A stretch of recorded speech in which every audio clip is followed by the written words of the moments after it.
to our next speaker, I would like to invite Mr. Nityanandam Yuvaraj Dinesh Babu. He is presently positioned as the Executive Director at EY India for Sustainable Partnership for Rooftop Solar Acceleration in Bharat Suprabha, the World Bank SBI initiative.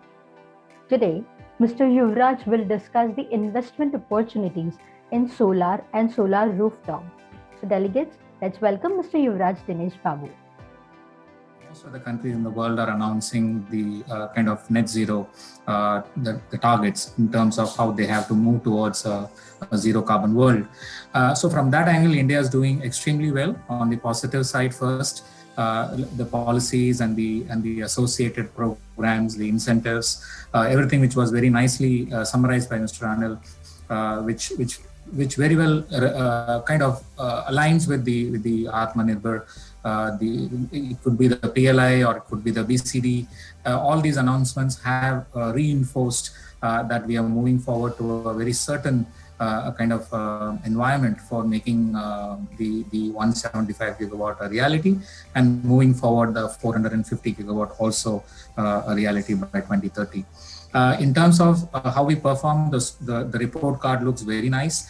In terms of the achievements we have kind of seen or witnessed for the last kind of a decade, prior to our Honorable Prime Minister's regime, and now we see a lot of consistency in terms of the investors showcasing confidence in the ambitious target, and also in the challenging environment as well. And everybody has to mention what happened last year when we went through the COVID, and now even now we are not fully out of it, but we have seen a lot of challenges being overcome, especially the renewable energy field that has shown a lot of resilience in the performance level. So though the numbers may have shown a dip, but not the motivation and not the inspiration and not the kind of efforts to showcase that we would definitely overcome the current challenging situation as well.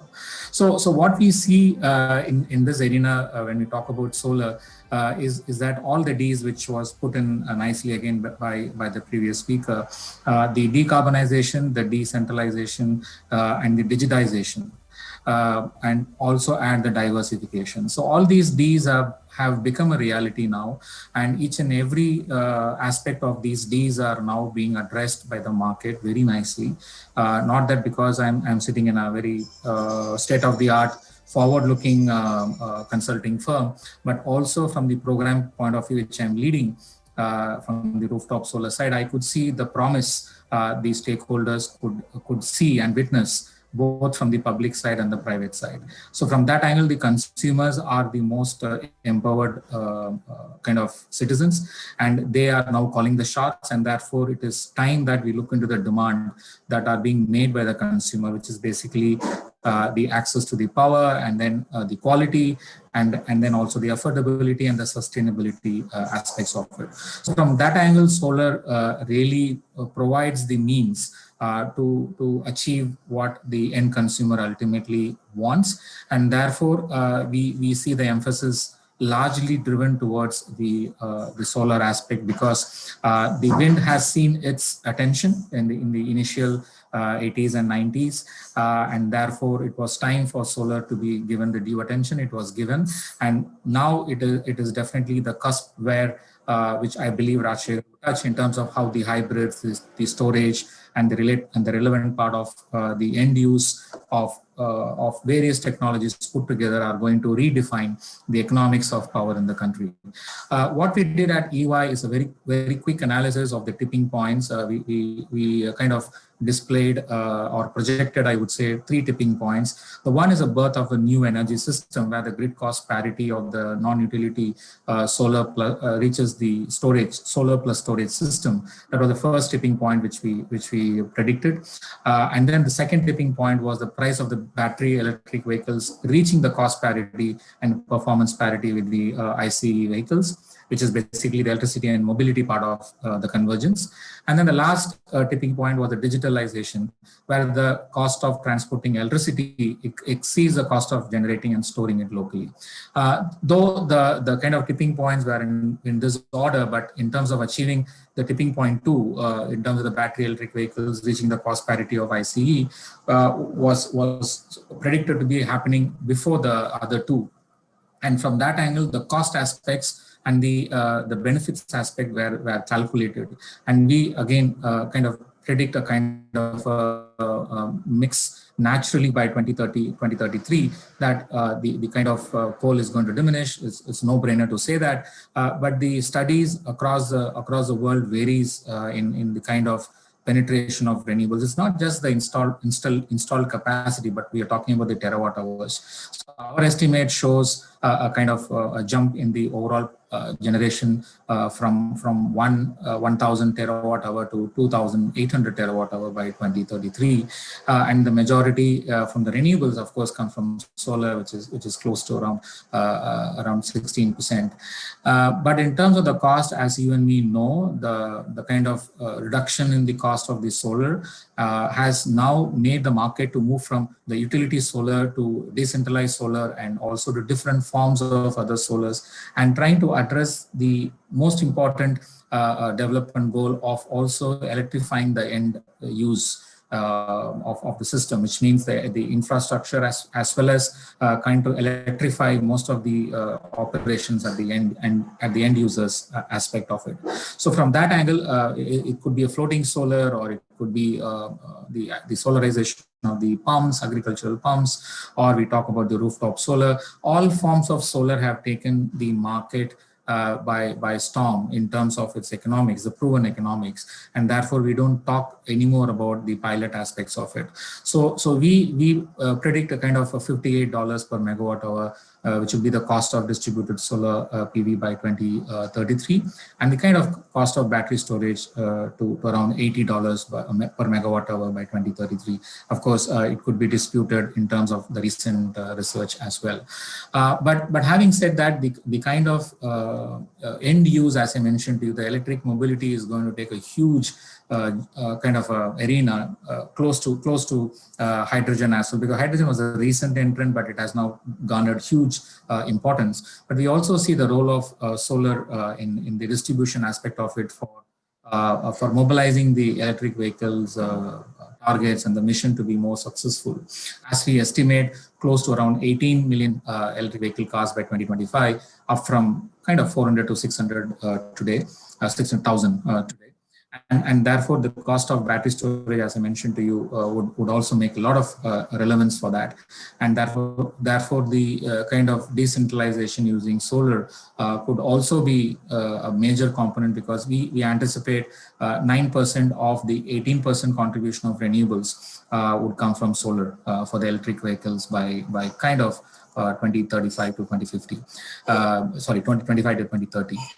So having said that, the kind of the role of distributed generation need not be overemphasized. The utility solar has definitely seen the peak, and of course it is yet to witness a lot of innovations in terms of financing and the investment avenues that it would create with the help of what is happening at the government level. But the kind of distributed generation has to be equally be given the impetus, not from the technology or not from the confidence of the developers, but more from the policy level aspects of it, and more from the certainty for the investors to boost the FDI into the country for the solar. And we definitely predict that distributed solar would make up more than half of the entire distributed generation. The solar would definitely make half of the distributed generation by 2050.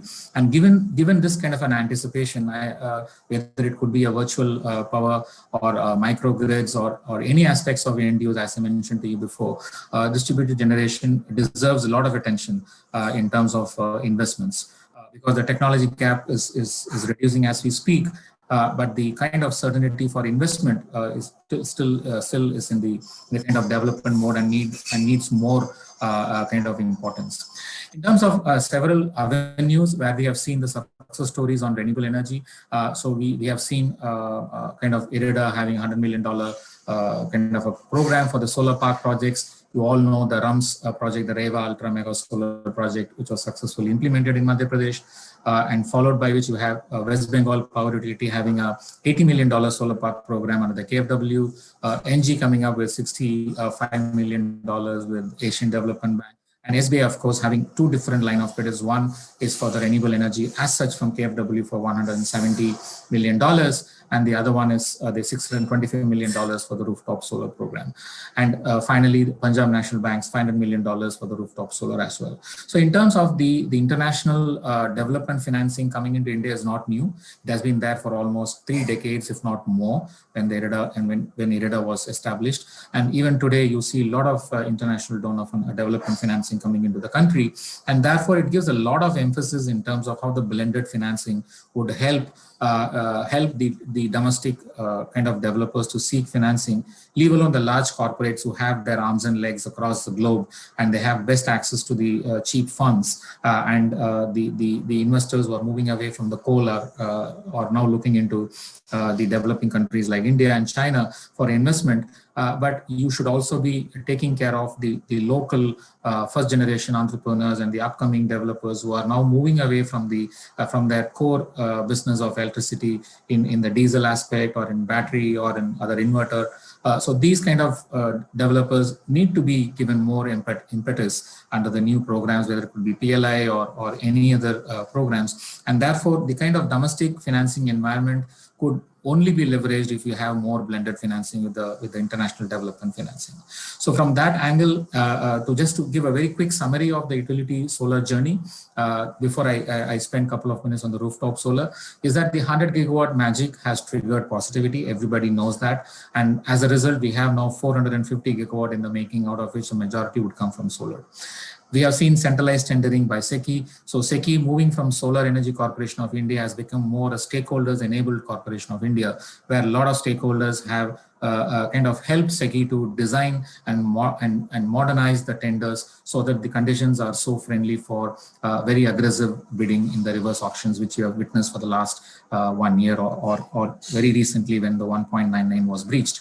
So the blended tendering has really worked in terms of the round-the-clock or a hybrid or pure kind of a solar with the possibility of mixing with the thermal.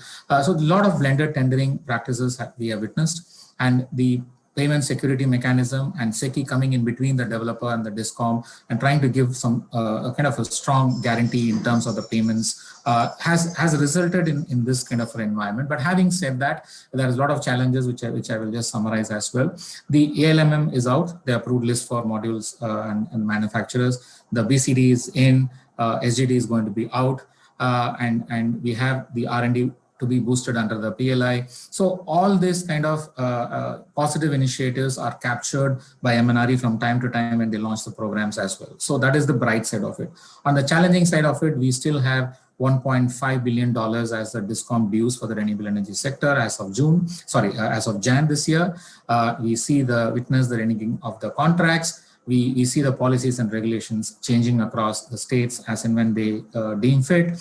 And there is a huge backlog of tender allocation by SECI. I believe it's close to 19 gigawatt.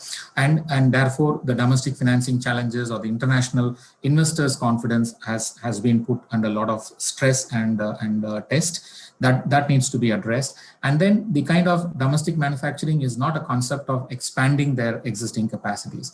It is, as I mentioned to you, we have to give more opportunity to newcomers and at the same time deploy and manufacture and with the upgraded technologies. I think that is more the need of the hour rather than expanding the current capacity to showcase the gigawatts. So therefore, the emphasis has to now move from gigawatt to gigawatt hours.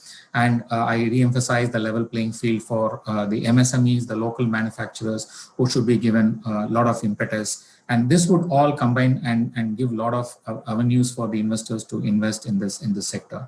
So the key aspects remain monitoring aspect of it or modernization aspect of it, or the digitization and the quality control, and all resulting in the green jobs as per the government's mandate. Now, shifting to just last 2 minutes of my conclusion on rooftop solar.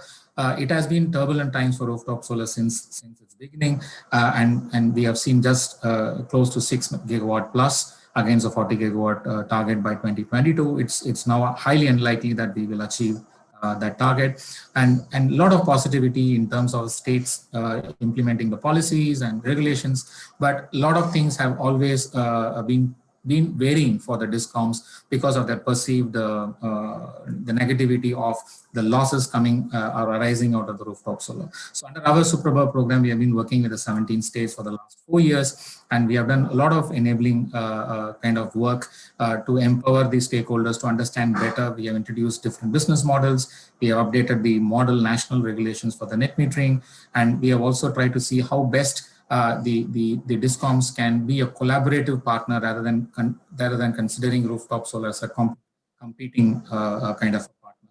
So therefore, we have done a lot of work with the discoms as well. And as we speak, we are developing some new financing mechanisms to launch a credit guarantee mechanism for the MSMEs. So a lot of efforts are being done continuously on the rooftop solar, but it takes only one varied regulation or a inconsistent practice of introducing a policy, and therefore right now the biggest challenge in front of the entire rooftop solar sector is the rights for consumers clause that limits net metering up to 10 kilowatt.